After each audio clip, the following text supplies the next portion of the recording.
오늘 우리에게 주신 하나님의 말씀, 구약성경 여호수아 1장 1절로부터 18절까지의 말씀입니다.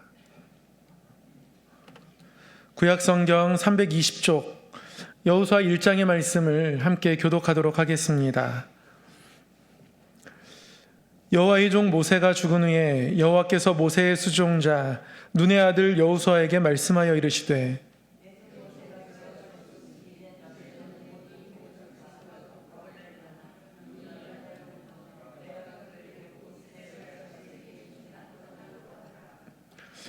내가 모세에게 말한 바와 같이 너희 발바닥으로 밟는 곳은 모두 내가 너희에게 주었노니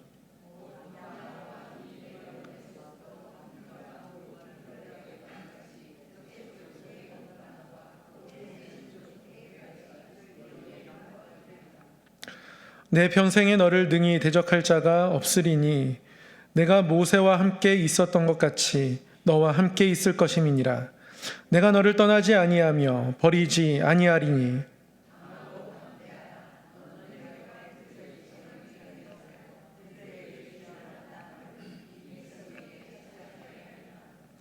오직 강하고 극히 담대하여 나의 종 모세가 내게 명령한 그 율법을 다 지켜 행하고 우로나 좌로나 치우치지 말라. 그리하면 어디로 가든지 형통하리니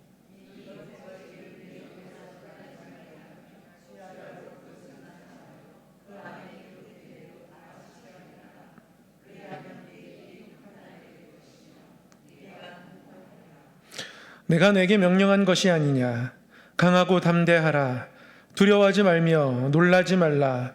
네가 어디로 가든지 내 하나님 여호와가 너와 함께 하느니라 하시니라.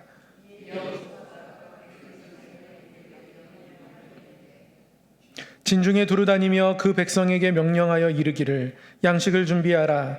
사흘 안에 너희가 이 요단을 건너 너희의 하나님 여호와께서 너희에게 주사 차지하게 하시는 땅을 차지하기 위하여 들어갈 것임이니라 하라.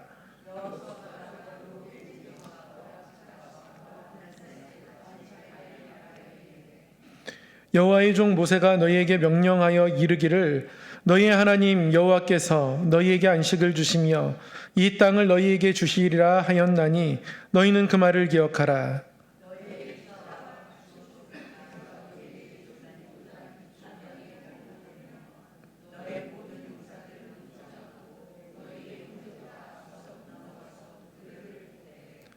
여호와께서 너희를 안식하게 하신 것 같이 너희의 형제도 안식하며 그들도 너희의 하나님 여호와께서 주시는 그 땅을 차지하기까지 하라.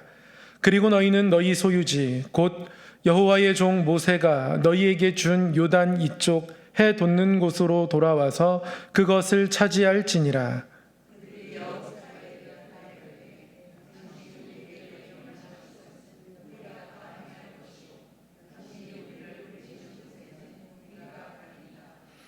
우리는 범사에 모세에게 순종한 것 같이 당신에게 순종하려니와 오직 당신의 하나님 여호와께서 모세와 함께 계시던 것 같이 당신과 함께 계시기를 원하나이다.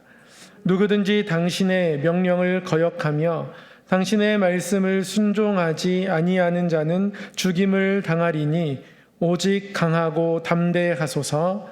아멘. 오늘도 하나님 앞에 말씀을 배우고 또 말씀을 따르고 그 말씀에 비추어서 예수님을 닮아가는 그리스도의 그 장성한 분량에 이르기를 소망하며 이 자리에 나오신 우리 성도님들 환영하고 축복합니다.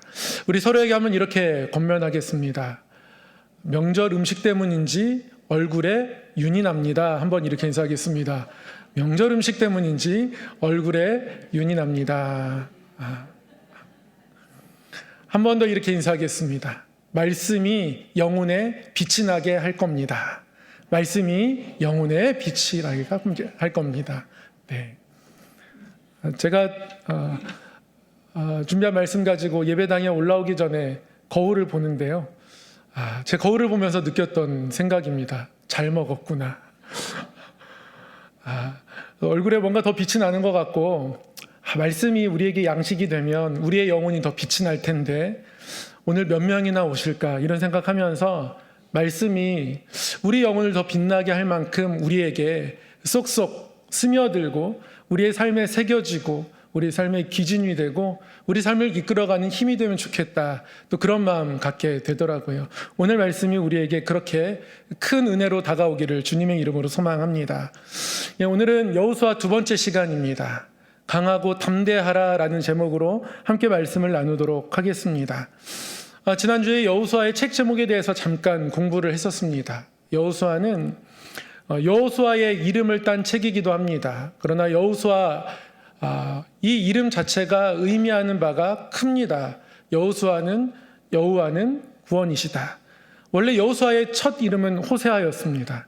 그러나 모세가 이스라엘 백성들이 차지할 땅, 그 땅을 향하여서 정탐꾼을 보낼 때 그때 여호수아를 보내면서 여호수아의 이름을 호세아에서 여호수아, 구원이라는 이름 호세아에서 여호와가 구원이다. 하나님이라는 주어를 붙여주어서 그가 하나님을 따라가는 인생 되기를 바라는 마음, 그러한 마음으로 여호수아 이름을 바꿔주었고요. 그것이 여호수아의 평생의 이름이 되었고 오늘 책 제목이 되었습니다. 여호와가 구원이시다.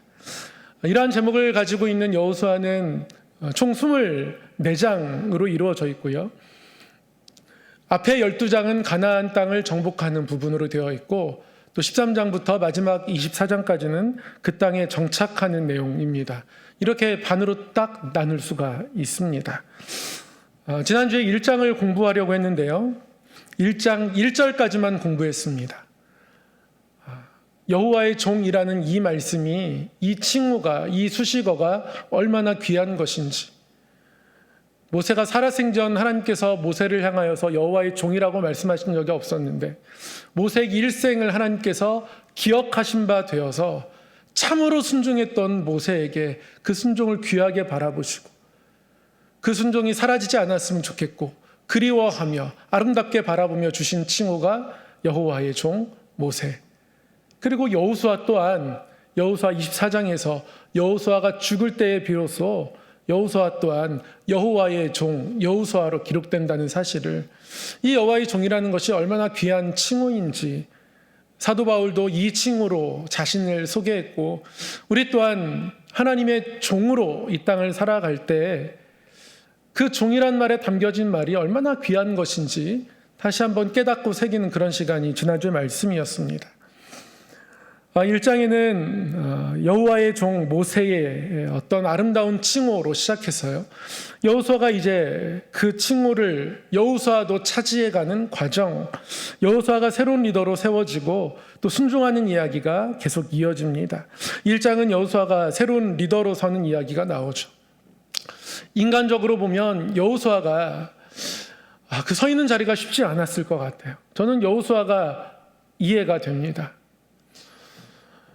제가 저희 교회에 이제 약 2년 전 12월에 부임을 하게 되고 1월에 우리 원로 목사님 원로 목사 추대 예배를 드리고 담임 목사로 취임하는 예배로 함께 드렸습니다. 그때 제가 이렇게 순서에 취임하는 제 마음을 표현해야 하는 순서가 있어가지고요. 이렇게 쭉 적어서 준비를 했었거든요. 그런데 그 자리에 서니까 하나도 읽을 수 없더라고요. 너무 가식적인 것 같기도 하고 너무 장황한 것 같기도 하고 저의 다짐과 막 생각들이 있는데 그게 너무 부끄러워 보였습니다. 한 줄도 읽을 수 없었어요. 그리고 나서 제가 우리 성도님들 앞에 그때 뭐라고 고백했냐면 거대한 큰 나무처럼 우리 원로 목사님이 보였는데 그 성암교회라는 그 동산, 그 큰 나무 곁에 심겨진 여린 풀과 같다. 그렇게 제가 느껴지는 거예요. 그래서 준비했던 어떤 원고도 하나도 읽을 수가 없었습니다. 그런 고백을 하는 것으로 제가 이곳에 세워주신 하나님, 그 하나님 앞에 어떻게 가야 할지, 그 하나님 앞에서 저의 모습이 어떤지 하나님께서 너무 솔직하고 정직하게 돌아보게 해주셨던 것 같아요. 그래서 여호수아가 인간적으로 이해가 됩니다. 물론 여호수아가 저랑 똑같을 것이라고 장담할 수는 없지만 모든 사람이 그렇습니다. 훌륭한 지도자 그 뒤를 이어간다는 것이 편안하게 다가오지 않습니다. 그러니까 여호수아에게도 여러 가지 생각이 많았을 거예요. 모세를 생각하면 너무 훌륭한 지도자였고 하나님이 모세 지팡이에 큰 권능으로 함께 해주셨고 하나님과 대면하면서 교제하던 특별한 시간을 갖는 사람이었고 수종 들면서 그것을 가장 가까이에 봤고 모세가 회막에서 하나님과 교제하고 나오면 얼굴이 빛나는 것 같은데 모세가 자기의 천막으로 돌아간 이후에도 여호수아는 그 회막을 떠날 수 없다라고 성경은 기록합니다. 그만큼 여호수아도 그런 것들을 사모했지만 그러나 거기에 범접할 수 없는 그런 여호수아였습니다. 모세를 생각하면 자신이 너무 작고 연약한 거죠. 그야말로 여린 풀들과 같았을 겁니다.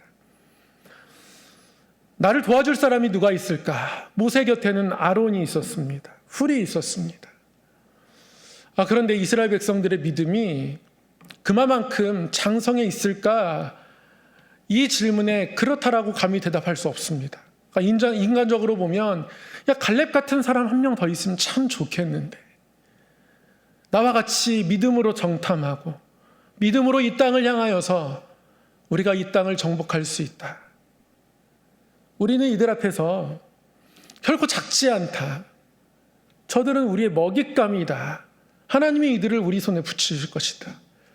여호수아와 갈렙 같은 마음으로 하나님 앞에 믿음 가지고 나아갈 사람이 여러 명 있으면 좋겠는데 그렇지 않죠. 갈렙 같은 용사가 없습니다. 이 백성은요 너무 똑똑하고 너무 합리적입니다. 그래서 불평이 많아요. 이 요단강 이 건너편에 도착하기 전까지 요단 동쪽의 이 땅에 도착하기 직전에도 왜 에돔길을 우회해서 돌아가느냐, 빠른 길이 있는데 왜 여기로 가느냐, 그것 때문에 불뱀, 노뱀 사건을 겪었던 것이 불과 몇 년 전입니다. 그러니까 지금 여호수아와 같이 있는 이 세대가 광야에서 만나와 메추라기를 경험하며 광야에서 아주 고된 훈련을 받고 그 가운데서 하나님 바라보는 믿음의 훈련을 받았지만 그러나 이들이 그렇다고 해서 온전하고 완전한 그리스도인, 온전하고 완전한 믿음의 사람 그런 존재로 서 있지 않다는 거예요. 그럼 그렇지 않습니까? 우리가 믿음의 훈련을 받았어도 그때보다 지금이 믿음이 낫다. 결코 그렇게 장담할 수 없는 것 같아요. 그게 인간의 연약함인 것 같습니다. 제가 하나님께 목사가 되겠다고 서원하고 학교 끝나면 항상 예배당 가서 기도하고 하나님, 제가 가는 곳에 부흥을 주십시오. 제가 가는 곳에 변화가 일어나게 해달라고, 제가 밟는 땅을 저에게 붙여주십시오. 그렇게 담대하게 기도했던 그때의 믿음이 지금 더 10배, 20배가 돼서 더 큰 믿음이 되어 있다. 그렇게 장담할 수 없더라고요. 어쩌면 그때가 더 순수하지 않았을까? 그런 생각을 하게 됩니다. 이스라엘 백성들의 모습과 그리스도인으로 이 땅을 살아가는 우리와 그렇게 다르지 않습니다. 하나님을 부인하는 게 아닙니다. 하나님의 능력을 경험했어요. 압니다. 그럼에도 불구하고 때때로 이 길이 좋은데 왜 하나님은 이렇게 하시나 이해되지 않아서 때로는 불평하고 힘들어하고 하나님의 진노 가운데 머물기도 하는 것이 이스라엘 백성들입니다. 이 백성들과 함께 지금 요단을 건너가야 하는 거예요. 여호수아 입장에서는 이 길이 결코 쉽지 않습니다. 하나님도 여호수아의 약함을 아십니다. 그래서 하나님은 여호수아 1장에서 여호수아를 아주 강력하게 격려하십니다. 하나님이 여호수아에게 어떤 격려하십니까? 여호수아 하면 이 두 개의 명령이, 이 두 개의 하나님의 격려가 떠오릅니다. 강하고 담대하라. 하나님이 여호수아에게 어떤 격려하십니까? 강하고 담대하라. 강하고 담대하라. 이렇게 격려하십니다. 이 격려가 여호수아에게 필요했습니다.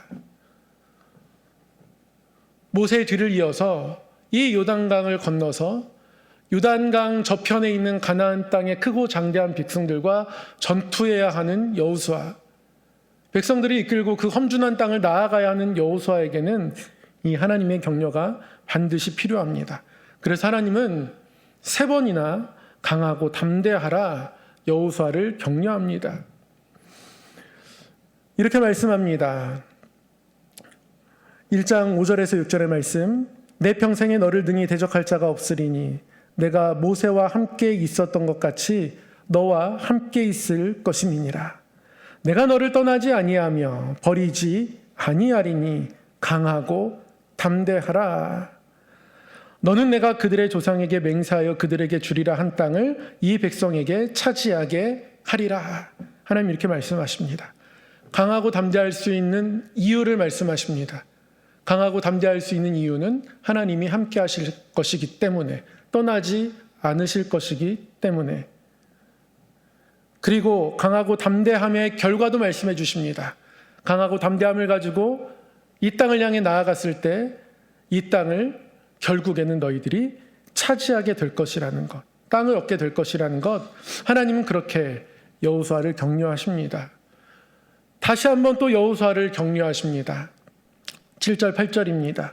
오직 강하고 극히 담대하여. 강하고 담대해야 하는데 오직 강하고 극히 담대하여. 이 강하고 담대함 가운데에 거할 수 있는 유일한 방법 한 가지가 있습니다. 그것은 말씀입니다. 나의 종 모세가 내게 명령한 그 율법을 다 지켜 행하고 우르나 좌로나 치우치지 말라. 그리하면 어디로 가든지 형통하리니 이 율법책을 내 입에서 떠나지 말게 하며 주야로 그것을 묵상하여 그 안에 기록된 대로 다 지켜 행하라. 그리하면 내 길이 평탄하게 될 것이며 내가 형통하리라. 오직 강하고 극히 담대해서 모세가 그의 삶으로, 여호수아가 그의 삶으로 지금 옮겨내어야 하는 것은 말씀을 붙잡는 겁니다. 말씀 하나 붙잡고 그 말씀 안에서 새 힘을 얻고 그 말씀을 힘입어 그 땅을 향해 나아가는 것이 여호수아가 해야 할 일입니다.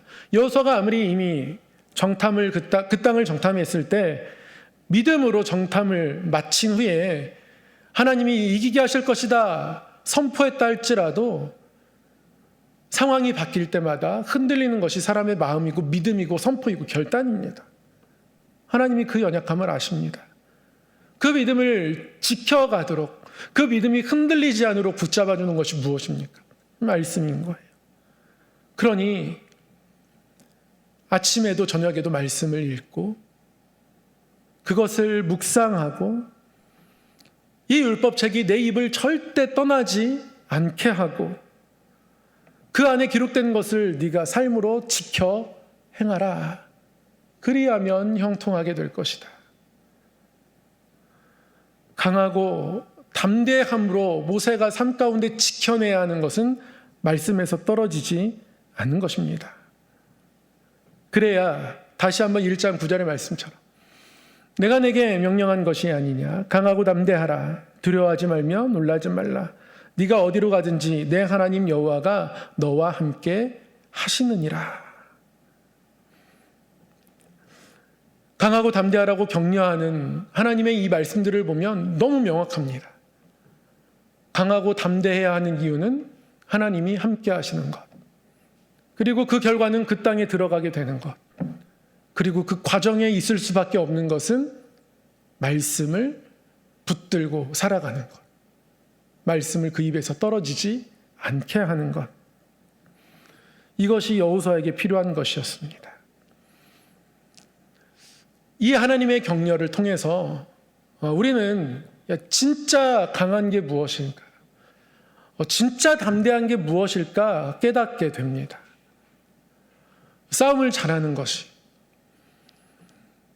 저 이방 거대한 민족들과 함께 나아갈 때에 우리가 이길 수 있다라고 믿음으로 선포하는 것, 그 선포도 물론 중요하지만 진짜 강한 것은요, 절대 하나님에게서 떨어질 수 없어서 하나님이 함께 하시는 것이 유일한 우리 삶의 강하고 담대함의 근원이어서 어떠한 자리에서도 말씀을 붙들고 그것을 놓지 않는 것, 그 자체가 강하고 담대한 모습입니다. 이것이 나에게 엄청난 일을 이룰 것이라고 내가 믿는 거예요. 이 말씀 때문에 내가 흔들리지 않는다는 것을 하나님 앞에 정직하게 고백하며 나아가는 겁니다. 이게 진정한 강함과 담대함입니다. 조금 더 구체적으로 살펴보면 여호수아는 하나님의 격려를 통해서 다시 한번 어떤 하나님의 약속에 대해서 신뢰하게 됩니다. 하나님께서 아브라함에게 약속하고 주신 땅이라고 말씀해요. 근데 생각해 보면 하나님이 아브라함에게 두 가지 약속하셨잖아요. 첫 번째는 너의 자손이 저 별과 같이 바다의 모래와 같이 많게 될 것이다. 그런데 그 애굽의 고된 노동의 시간들이고 아픔의 시간들이었지만 그 가운데서 하나님은 하나의 약속을 이루어 주셨습니다. 그들의 자손들이 번성하게 하셨습니다. 이미 한 가지 약속을 이루신 하나님을 바라보면서 하나님은 약속을 이루시는 하나님이시구나. 하나님께서 땅을 약속하셨는데 그 땅을 다시 우리에게 주시겠구나. 하나님께서 여호수아에게 다시 한번 격려의 말씀을 하시면서 이스라엘 백성들이 차지할 그 땅들을 바라보게 하십니다. 북쪽으로는 저 유브라데 강까지. 유브라데 강은요, 아브라함의 고향이 있었던 땅입니다. 유브라데 강, 티그리스 강 두 강 사이에 바벨탑이 세워졌습니다.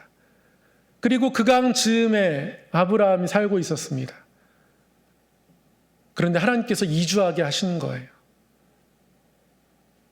그 집을 떠나게 하셨습니다. 새로운 땅으로 주셨습니다. 근데 처음 떠났던 그 땅까지는 하나님 주시겠다고 약속하고 계세요.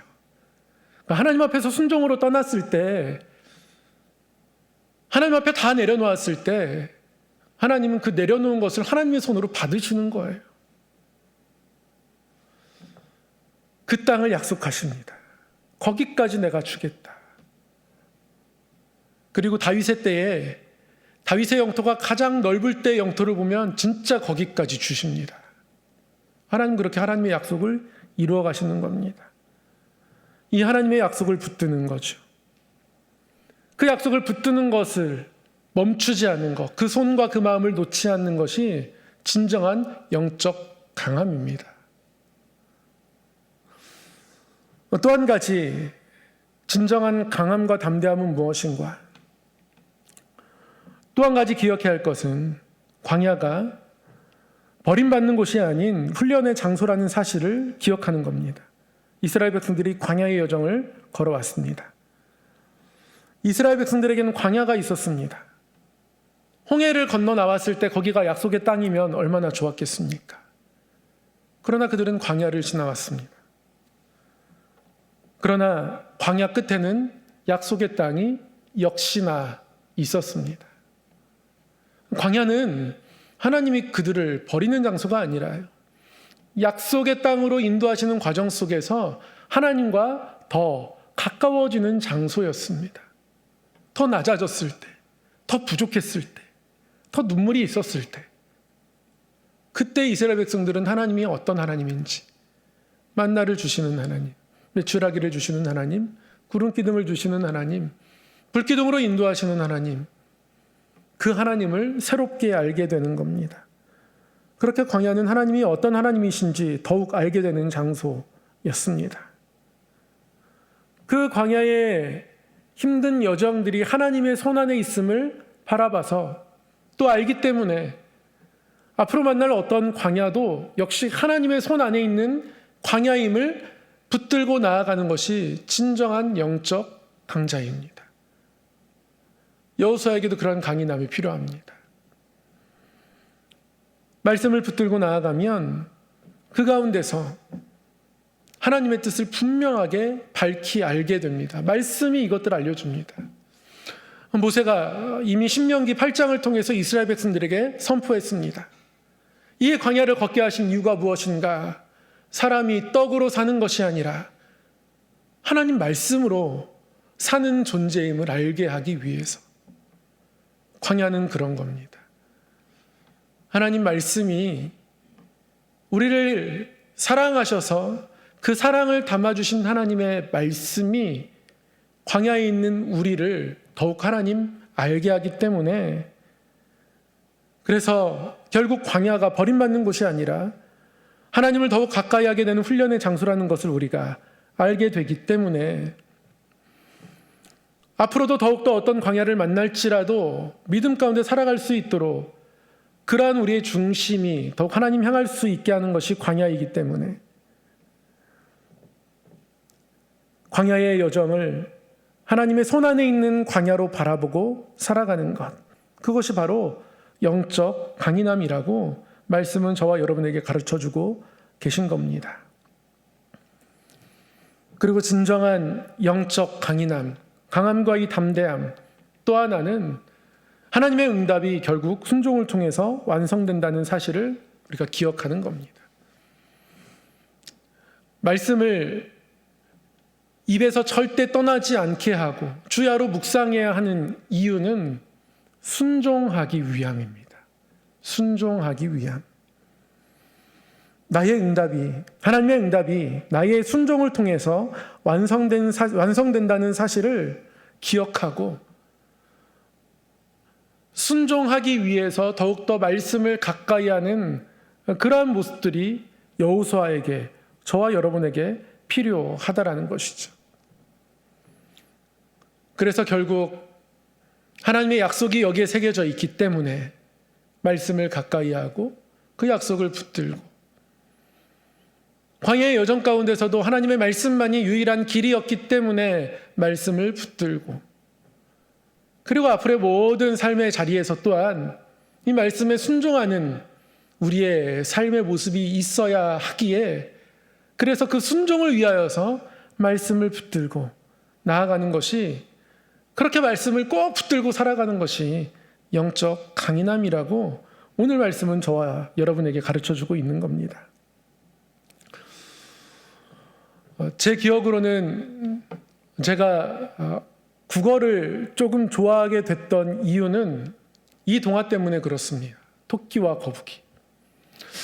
초등학교 1학년인지 2학년인지 모르겠습니다. 갓 글씨를 조금 여유 있게 읽을 수 있을 그 즈음에서 국어책에 극반전의 동화를 접하게 되었습니다. 토끼와 거북이.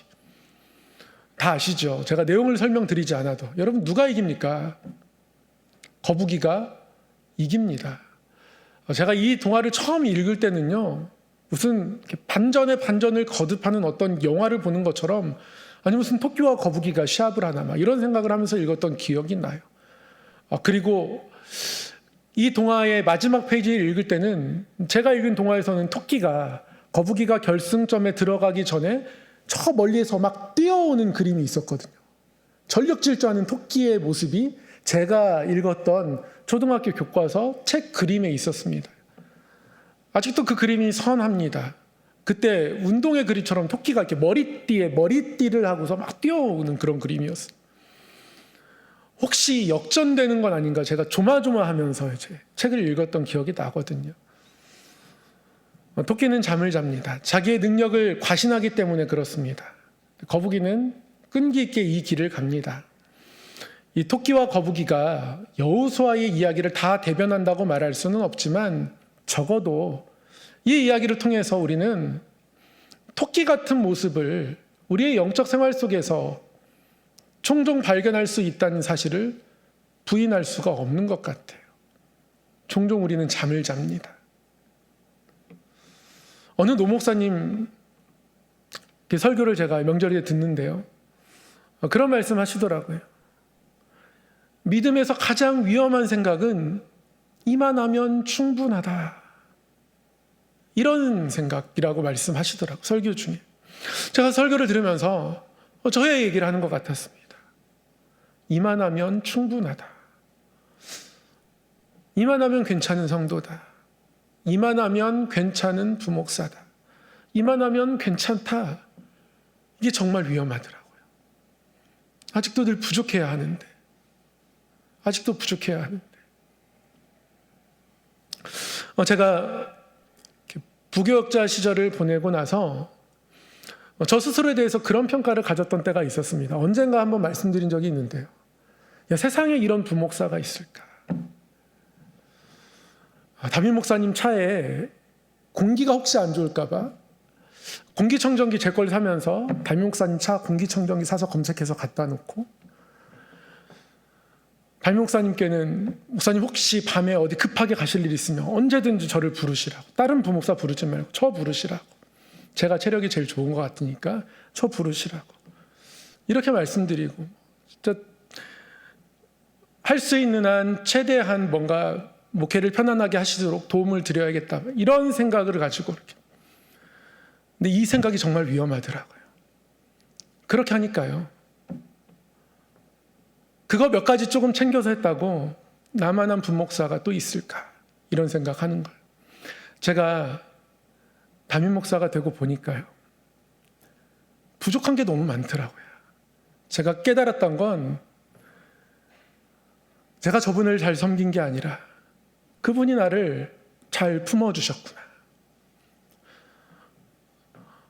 제가 연초에 제가 부목사로 있었던 그 교회 금요 기도회 때 설교를 하러 가게 되었습니다. 그때 가서 이 고백을 했습니다. 그때는 제가 철이 없어서 교만해서 저 같은 부목사 만난 목사님이 참 복이다, 이런 생각했었는데, 지나고 보니까 목사님이 저를 품어주셨는데 제가 그걸 깨닫지 못했다, 이런 이야기를 드렸어요. 무슨 말씀을 드리고 싶은 거냐면, 이만하면 충분하다가 위험하다라는 겁니다. 두렵고 떨려하는 마음이 있어야 합니다. 하나님 없는 나의 삶의 여정 속에 하나님의 말씀이 멀어져 있는 나의 삶이 어떻게 될까 두렵고 떨려서, 그래서 말씀을 붙잡고 나아가는 그 마음이 우리에게 있어야 한다는 것이죠. 하나님이 여호수아에게 그것을 요구하고 계신 겁니다. 여호수아가 아무리 믿음으로 정탐을 했어도, 수많은 전투에 앞장서서 승리를 했다 할지라도 하나님이 함께 하시는 것이 그에게는 유일한 강하고 담대함의 이유여야 합니다. 여호수아의 어떤 경험도 여호수아의 강함과 담대함의 이유가 될 수 없는 겁니다. 그래서 여호수아는 말씀을 떠날 수가 없습니다. 율법책을 떠날 수가 없습니다. 그의 경험은 그의 경험일 뿐 그것이 앞으로의 그의 미래를 담보할 수 없기 때문에 그렇습니다. 그렇게 여호수아는 하나님 앞에 다시 한번 서는 겁니다. 그의 경험도 내려놓고 그의 생각도 다 내려놓고 하나님 없으면 안 되는 사람으로, 그래서 말씀을 떠날 수 없는 사람으로 여호수아가 그렇게 하나님께 서는 겁니다. 여호수아가 백성에게 내리는 명령을 보면 여호수아의 그 내면이 어떤 생각들로 차 있는지 알 수 있습니다. 여호수아가 백성들에게 어떻게 명령합니까? 여호수아가 여호수아 1장 11절에 보면 이렇게 명령합니다. 진중에 두루다니며 그 백성에게 명령하여 이르기를, 양식을 준비하라. 사흘 너희가 이 요단을 건너 너희의 하나님 여호와께서 너희에게 주사 차지하게 하시는 땅을 차지하기 위하여 들어갈 것임이니라 하라. 이게 여호수아의 백성을 향한 첫 명령입니다. 저의 마음을 사로잡았던 강력한 진동은요, 이겁니다. 여호수아가 바라보고 있는 그 가나안 땅은 하나님께서 주신 땅이고요, 여호수아가 그 땅을 앞으로 차지해야 하는데요, 여호수아가 그 땅을 차지해야 하는데 정복하는 일들을 감당해야 하는데, 그런데 여호수아에게 그 땅을 차지하는 것들은 오직 하나님 손에 달려 있습니다. 그래서 이렇게 말하죠. 하나님이 너에게 주사 차지하게 하시는 땅을 차지하기 위하여. 여호수아는 하나님이 차지하게 하시는 땅을 차지합니다. 내가 차지하는 게 아니에요. 그러니까 여호수아에게 가나안 땅은요, 내가 차지할 땅이 아닌 겁니다. 어떤 땅이라고요? 하나님이 차지하게 하는 땅이었습니다. 하나님이 차지하게 하시는 땅. 우리가 우리의 삶을 그렇게 바라보아야 합니다.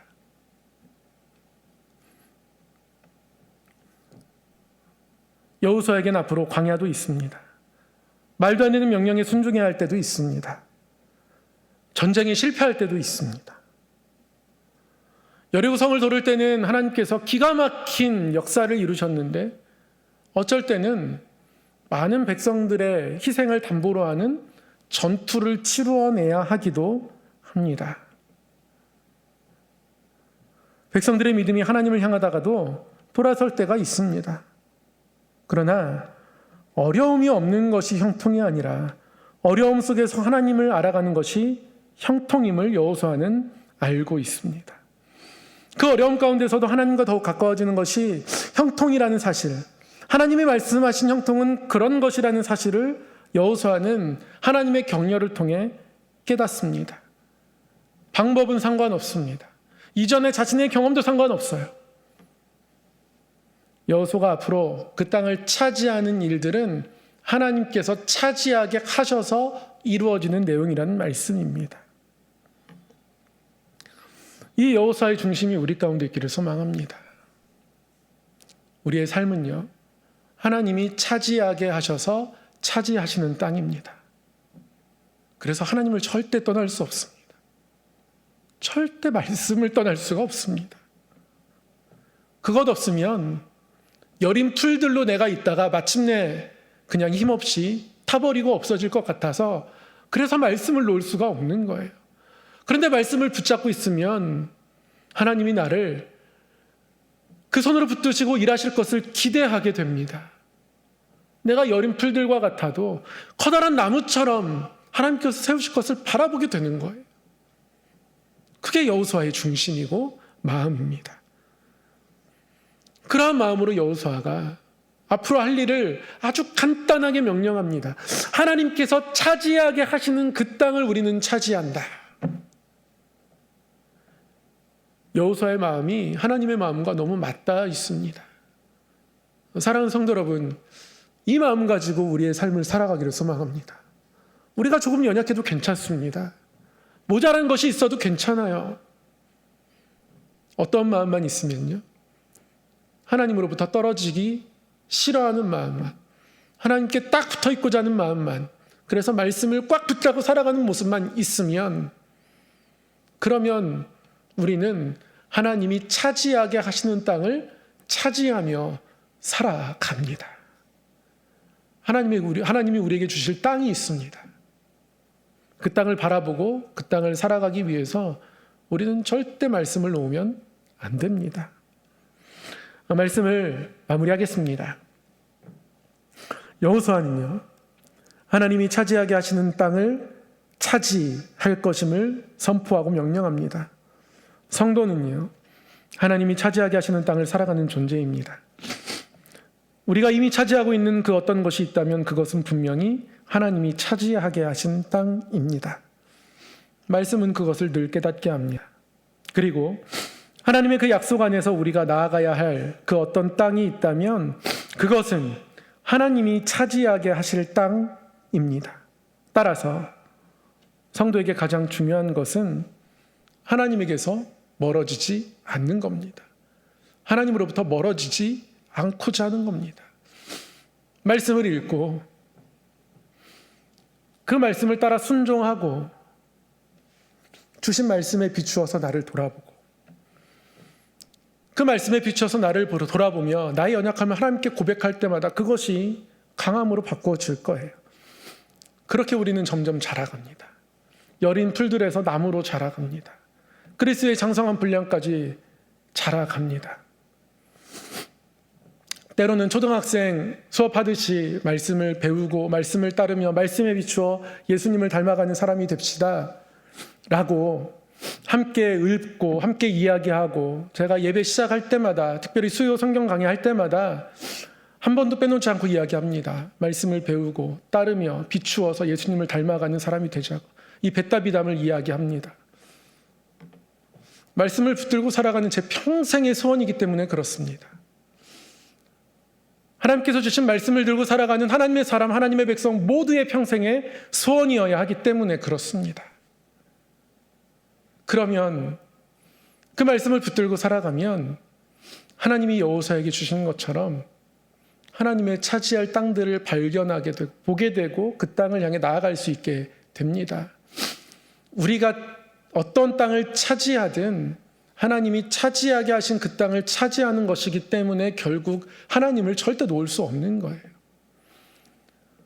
하나님이 차지하게 하신 그 땅을 차지하는 것이 성도의 삶이라는 것은 오늘 말씀을 통해서 꼭 기억하시기를 바랍니다. 그리고 하나님이 차지하게 하신 그 땅을 차지해가는 삶이 되게 해달라고 하나님이 약속을 아브라함에게 보여주셨고 그 약속을 이루어가시는 그 하나님의 손길을 바라보며 여호수아가 선포하는 이 명령이 우리에게 주신 약속이 되어서 우리의 기도를 통해서 또 우리의 삶을 통해서 온전히 이루어지기를 주님의 이름으로 소망합니다. 하나님 아버지, 모세가 죽은 후 여호수아를 다시 한번 강하고 담대하게 세우는 모습들을 말씀 가운데서 발견합니다. 하나님, 그 손길로 우리를 붙잡으셔서 다시 한번 하나님 앞에 강하고 담대히 설 수 있도록 인도하여 주시옵소서. 말씀을 강하게 붙잡게 하시고 하나님과 멀어지기 싫어서 그것이 가장 우리 삶에 두려운 일이어서 하나님 더욱더 하나님을 우리 마음 가운데 깊이 새기고 모시기 위하여서 주야로 말씀을 묵상하고 말씀에 비추어서 우리 삶을 돌아보며 더욱 말씀을 따라가는, 그래서 예수 그리스도의 장성한 분량까지 자라가는 우리 믿음 되기를 원합니다. 하나님, 여호수아를 다시 한번 강하게 세우듯 우리 모두를 강하게 세워주시고 우리 성함교회를 강하게 세워주셔서 이 강팍하고 메마른 세대 가운데에 복음의 생수를 이 땅 가운데 흘려보내며 하나님의 뜻, 하나님의 나라를 이루어갈 수 있도록 역사하여 주시옵소서. 우리의 삶에서도 때로는 메마른 광야를 만나지만 하나님, 광야를 건너갈 때에 하나님 때로는 지치고 고나여도 다시 한번 하나님 말씀 붙들고 하나님 약속 발견하며 믿음 가운데 서도록 인도하여 주셔서 하나님 우리의 모든 앞날들을 내가 정복해야 할 나의 땅으로 바라보지 않고 하나님께서 차지하게 하실 그 땅을 차지하는 것이 우리의 믿음의 걸음 되도록 우리를 붙들어 주시옵소서. 우리의 삶에 함께 하신다 말씀하신 그 약속을 기억합니다. 우리가 예수 그리스도의 증인으로 살아갈 때 세상 끝날 것이 너희와 함께 하시겠다고 말씀하신 우리 주님의 약속을 기억합니다. 하나님, 그 약속으로 우리 삶에 이루어 주셔서 하나님의 사람으로 이 땅을 믿음 가운데 살게 하여 주시옵소서. 모든 것 주께 맡겨드리옵고 우리 주 예수님 이름으로 기도드리옵나이다. 아멘.